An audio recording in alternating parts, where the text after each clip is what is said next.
Hello everybody, welcome back to the channel, or welcome to the channel if this is your first time here.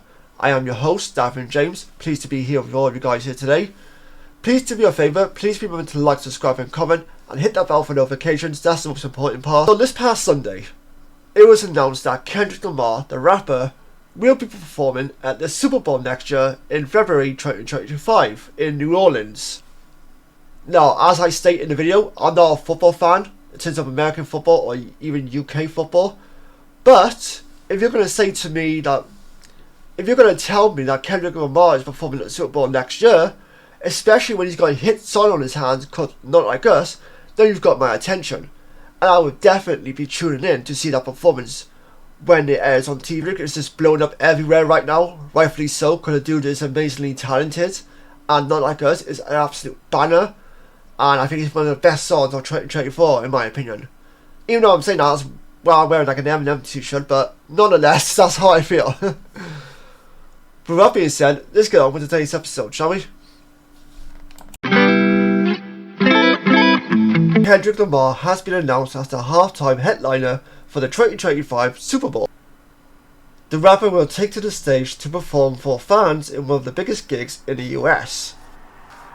In a statement, Lamar said, "Rap music is still the most impactful genre to date, and I'll be there to remind the world why they got the right one." Rock Nation, Apple Music and the NFL announced on Sunday that Lamar would be headlining the halftime show. The match and the performance will be happening at the Caesars Superdome on 9th of February. Lamar, who has previously won 17 Grammys, said that he is looking forward to the show. Especially right now when you got one of the biggest songs of this year out there, which is Not Like Us. Sorry Drake, but it's true. And you're arguably on fire right now in terms of your career. So it makes sense to have Kendrick Lamar perform at the halftime show at the Super Bowl, and for him to be extremely excited at the same time, because he's on a certain level right now, I feel like, in terms of his music and in terms of his career, where the spotlight deserves to be on him, if that makes sense. I'm not a football fan by any means, especially when it comes to American football, because I don't really understand it. It's just basically rugby for us over here. But if you tell me, hey, next February, Kendrick Lamar is going to be performing live at the Super Bowl on a halftime show, and one of the songs he could be performing will be Not Like Us, I'm like, hell yeah, I'm tuning in. Like, I don't care what else is on the TV, I'm tuning into that. That's fucking epic for me. That's going to be amazing. I cannot wait to see that. I cannot wait to hear the crowd's reception to that song as well. Like, I'll be very curious to know as well how many of the fans in attendance are actually going because of the Super Bowl itself, or they're just going because Kendrick Lamar is basically headlining the halftime show. So I'm very curious to know which one's which.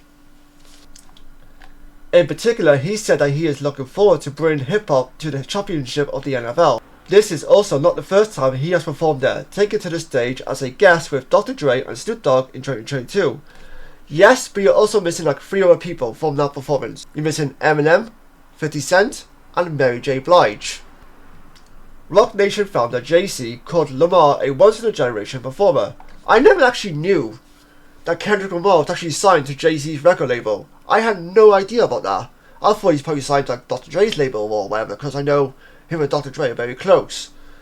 I know Kendrick Lamar is also from Compton, which is a special place for both him and Dr. Dre as well, because Dr. Dre is also from there. So I thought he was signed to Dr. Dre's record label for some weird reason, I don't know why.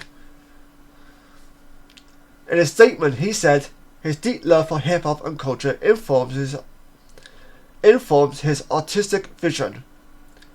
He has an unparalleled ability to define and influence the culture globally. Kendrick's work transcends music, and his impact will be felt for years to come. In a recent article in the New York Times, Lamar was labelled as the most important rapper of his generation. The publication went on to call Lamar the most elliptical lyricist who is performing in the genre of rap. Lamar is also known for his ongoing feud with Canadian rapper Drake, seeing the pair seeing the pair throwing increasingly violent lyrics back and forth at one another. And the funny thing is, like, I wasn't even following the Drake and Kendrick beef. Like, I wasn't a huge fan of Drake, but I liked some of his music. I wasn't a huge fan of Kendrick, but I liked some of his music as well. So the rap beef didn't really interest me. So, but then I started hearing Not Like Us getting shared around the internet and whatnot. And I was like, what the hell's this on? And I find out it's to do with this Kendrick Lamar and Drake beef. So then I discovered this concert, like the pop-out concert I think it was called, where Kendrick Lamar performed the song live. So I basically saw the clip of him performing the song over and over and over again for the fans in attendance, because they were going absolutely nuts for the song. They couldn't get enough of the song.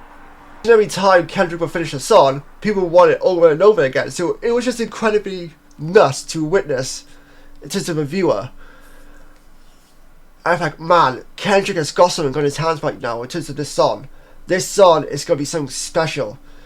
Even though it might not be the most lyrically approving song up there, but in terms of rap music, what lyrics are usually quite approving.